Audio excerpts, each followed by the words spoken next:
கர்த்தருடைய பரிசுத்த நாமத்திற்கு மகிமை உண்டாவதாக. இன்றைய வசனம் 2 நாளாகமம் 20வது அதிகாரத்துக்குள்ளே நம்ம பார்க்கும் பொழுது, அதிலே 20வது வசனத்தில் பார்க்கும் பொழுது யோசுவாத்துக்கு விரோதமாய் யுத்தம் பண்ணும்படியே வராங்க.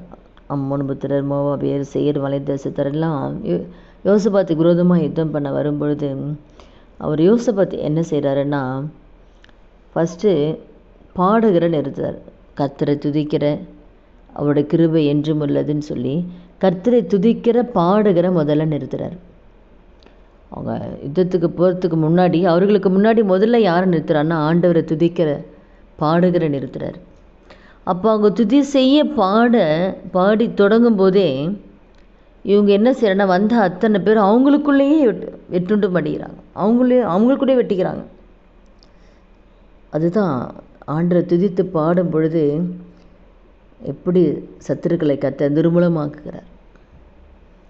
அப்பா, துதிக்கு அவ்வளோ வல்லம் இருக்குது. ஆண்டரை துதித்து பாடும் பொழுது நமக்கு விரோதமாய், நம்ம குடும்பத்துக்கு விரோதமாய், பிள்ளைகளுக்கு விரோதமாய், பொல்லாத பிசாசு எந்தெந்த வகையில் அவன் திட்டம் போட்டாலும் கர்த்தர் எல்லாத்தையுமே நிர்மூலமாக்குவார்.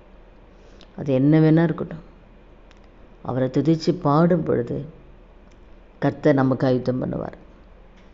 யுத்தம் பண்ணி கர்த்தர் தூதர்களை அனுப்பி நம்ம குடும்பத்துக்கு விரோதமாகவோ, பிள்ளைகளுக்கு விரோதமாகவோ, அப்போ எந்த காரிய சத்துருக்கள் எழும்பினா கூட எல்லாவற்றையும் கர்த்தர் நிர்மூலமாக்கி கர்த்தர் நமக்கு விடுதலை கொடுப்பார்.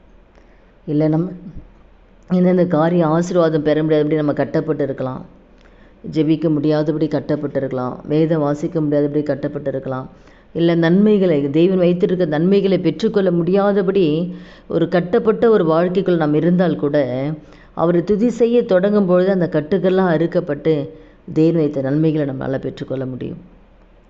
தேவன் வைத்த ஆசீர்வாதங்களை நம்மளால் பெற்றுக்கொள்ள முடியும், சுகத்தை பெற்றுக்கொள்ள முடியும். அப்போ எல்லாத்துக்குமே தேவன் நம்ம எதிர்பார்க்க எல்லா நன்மைகளையும் பெற்றுக்கொள்ள முடியும். ஆனால் நம்ம செய்கிறதெல்லாம் அவரை துதித்து பாடணும், அவரை மகிமைப்படுத்தணும்.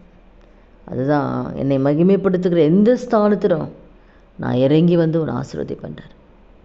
அப்போ அவரை மகிமைப்படுத்தி அவரை துதித்து பாடும்பொழுது ஆண்டவரே இறங்கி வந்துடுவார்.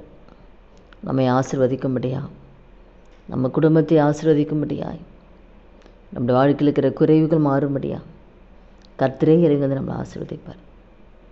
அப்போ நாம் செய்கிறதெல்லாம் ஒன்றே ஒன்று தான், அவரை துதிக்கணும், அவரை துதித்து பாடணும். இருதயத்தின் ஆழத்திலிருந்து தேவனை துதித்து பாடி அவரை மகிமைப்படுத்தும் போது, ஸ்தோத்திர பலியிடுகிறவன் என்னை மகிமைப்படுத்துகிறான்னு பார்க்கணும், அவரை ஸ்தோத்திரிக்கணும், அவரை துதிக்கணும்.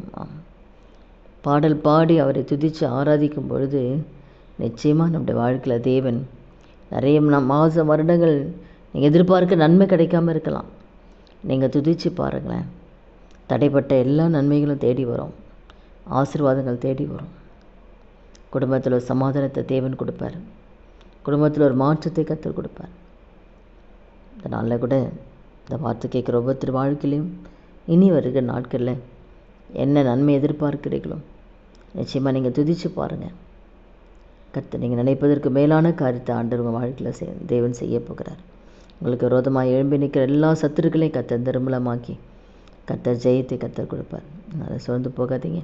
நம்ம ஆண்டவர் மாத்திரம் அவர் 24 துதித்து பாடுவோமா, நிச்சயமாக அவர் வாழ்க்கையில் ஒரு பெரிய ஒரு ஆசீர்வாதத்தை தேவன் தருவார். ஜெபிக்கலாம். துதிகள் மத்தியில் வாசம் செய்கிற நல்ல தகப்பனே, இயேசு கிறிஸ்து நாமத்தில் நம்முடைய சமூகத்தில் வருகிற அந்த வார்த்தை கேட்குற ஒவ்வொருத்தர் வாழ்க்கையில் ஆண்டவர், யோசபாத் வாழ்க்கையில் ஆண்டவர் எனக்கு விரோதமாக எழும்பி நிற்கு வந்தவர்களுக்கு மத்தியில் ஆண்டவர் துதி செய்ய தொடங்கும் போதே அவர்கள் வெற்றுண்டு மடிந்தது போல இந்த வார்த்தை கேட்குற ஒவ்வொருத்தர் வாழ்க்கையில் ஆண்டவர் நம்மை துதிக்கும் பொழுது அவங்க வாழ்க்கையில் இருக்கிற பிரச்சனைகள், கவலைகள், கண்ணீர்கள், துக்கங்கள் எல்லாம் மாற்றி அவங்க வாழ்க்கையில் பரிபூர்ண சமாதானத்தை, சந்தோஷத்தை கொடுத்து நீர் ஆஸ்வதிக்க போகிற தயவுக்காரன் எல்லா மகிமை உமக்கே செலுத்துகிறோம். இயேசு கிறிஸ்து நாமத்தில் ஜெபிக்கிறோம் நல்ல பிதாவே, ஆமென். கர்த்தருடைய நாமத்துக்கு மகிமை உண்டாவதாக.